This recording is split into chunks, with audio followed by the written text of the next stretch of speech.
because a spontaneous revolt occurs. There's a bunch of officers arrived to carry out Antiochus' decrees at the village of Modine, where an aged priest named Mattathias lived with his 5 sons. Mattathias was a devout Jew, obviously. He immediately killed the first Jew that approached the pagan altar to offer the sacrifice, and he also killed the royal official who presided. And he and his 5 sons, obviously fled to the hills, as they now were fugitives. Now, this little spontaneous incident blossoms into a full-scale war. His 5 sons were, of course, the nucleus of this gang of rebels. The 5 sons were John, Simon, Judas, Eleazar, and Jonathan. They had nicknames. Judas's nickname was Gaddai, Thasai, Maccabeus, and Avaron, and Apis. But the leader, it's clear that Judas of these 5 sons had great military aptitude and skills. His nickname happened to be Maccabeus, the hammer. Gives you some idea of his athletic prowess that he apparently earned before all this happened. But he then becomes the leader of this revolt. And the revolt in general are then known as the Maccabeans, after Judas's nickname.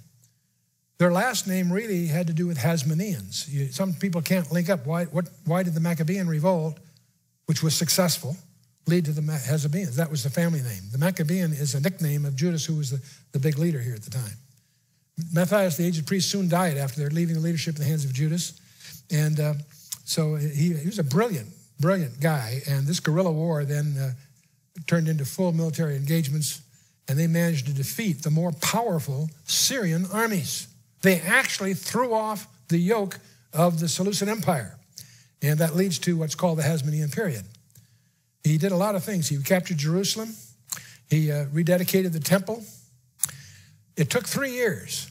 It's the 3rd year on the anniversary of its desecration that they rededicate the temple on the 25th of Kislev. And that is honored by the Jewish community every 25th of Kislev since then. It's called Hanukkah. We always associate Hanukkah with the colorful legends that surround. It's analogous to talking about Santa Claus and Christmas in a sense. They have some colorful legends about Hanukkah, but set that aside for the moment. The real issue is they're celebrating the rededication of the temple.